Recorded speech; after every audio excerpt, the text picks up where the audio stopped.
BLO की सूची मंगा लो। बीएलओ में ये देख लो कि इसमें कोई पीडीए परिवार का तो नहीं है, और अगर पीडीए परिवार का है तो उसे सूची से बाहर कर दो। फिर उससे ऊपर वाले अधिकारी देखे गए कि अधिकारी और कौन कौन हैं।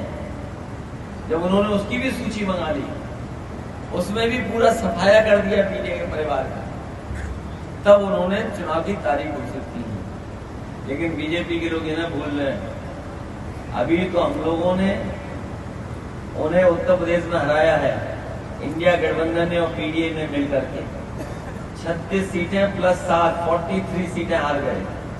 और इन्हीं कार्यकर्ताओं को अगर पता होता कि हम लोग 43 सीटें जीतने जा रहे हैं, 43 सीटें जीतने जा रहे हैं, तो हो सकता था यहाँ का कार्यकर्ता एकजुट होकर के हमें 60 से ज्यादा भी लोकसभा जिता।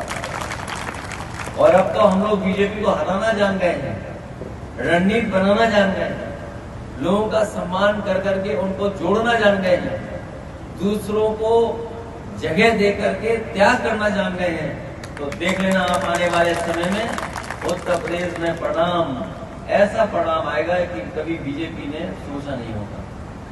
हालांकि बीजेपी के लोग सो नहीं पा रहे जब से अयोध्या हारे हैं। जब एक गड़बड़ सोते हैं तो उन्हें यूपी की याद आ जाती है कि यूपी में कैसे हार गए, और जैसे ही गड़बड़ दूसरी कर करके अयोध्या की याद आती तो फिर नहीं सो पाते। तो इतनी बड़ी हार हुई है यूपी से जिसकी वो अभी तक भरपाई नहीं कर पाए। इसीलिए पीडीए की काट ढूंढ रहे हैं, पीडीए की काट, कि ये पीडीए को कैसे काट की जाए। हम अपने साथियों को कहना चाहते हैं, पीडीए की लड़ाई वही पुरानी लड़ाई है, कोई ये नई लड़ाई नहीं है जो कभी डॉक्टर राममनोहर लोहिया या उनसे पहले बाबा साहब भीमराव अम्बेडकर, ज्योतिबा फूले या तमाम सामाजिक सुधार को आगे बढ़ाने वाले जितने भी हमारे नेता या नेताजी या डॉक्टर राममनोहर लोहिया, जिन्होंने जो रास्ता दिखाया वही पीडीए का रास्ता है, वही पीडीए की लड़ाई। जब हम लोग पीडीए की बात करते हैं तो बीजेपी के लोग घबराने लगे हैं और कार्ड ढूंढ करने के लिए कह रहे हैं कि हम भी पिछड़ा और दलित बनाएंगे। लेकिन हम अपने पीडीए परिवार के लोगों को कहना चाहते हैं, ये केवल चुनाव के लिए उन्होंने नाम बढ़ाए हैं, लेकिन सच्चाई में वो उनको कुछ नहीं देना चाहते।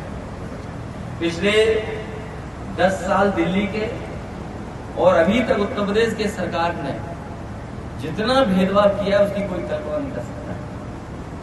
राजनीतिक तौर से भी भेदभाव किया है, समाज में भी हम लोगों के साथ भेदभाव किया है, अधिकारी गण होंगे वो जानते होंगे भेदभाव किया है, और इतना अन्याय भी कभी नहीं हुआ होगा जितना अन्याय सरकार में हुआ है। जो लोग सरकारी कर्मचारी होंगे या सरकार के आसपास काम करते होंगे वो जानते होंगे इतना भेदभाव कभी नहीं हुआ, इतना अपमानित भी कभी नहीं होना पड़ा। और हम लोगों ने ऐसे भी समय देखा है, ऐसा मौके देखे जहां पर इन्होंने हर सीमा को लांघे तोड़ दिया।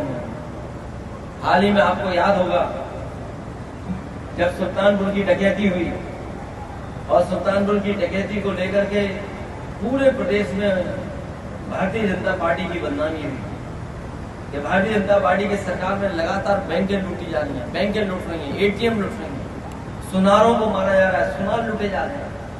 हम आपसे कहेंगे कि बड़ी जिम्मेदारी के साथ वो आंकड़े भी अगर आप निकालोगे तो अभी तक जितनी बैंक डकैतियां हुई हैं सबसे ज्यादा भारतीय जनता पार्टी की सरकार में।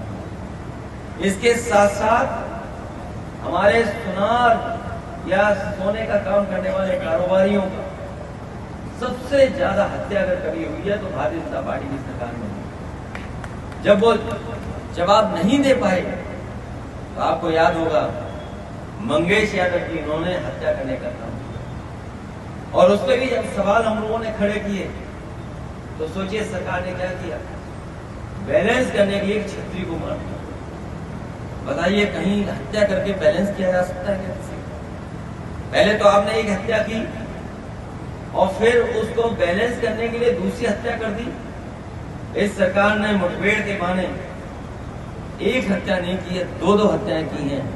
और न केवल उत्तर प्रदेश बल्कि देश की जनता जानती है कि भारतीय जनता पार्टी न संविधान मानती, न कानून मानती है और न ही लोकतंत्र पर भरोसा करने वाली पार्टी है। इसलिए जब कभी भी जनता को आने वाले समय में मौका मिलेगा, भारतीय जनता पार्टी को ये सबक सिखाने का काम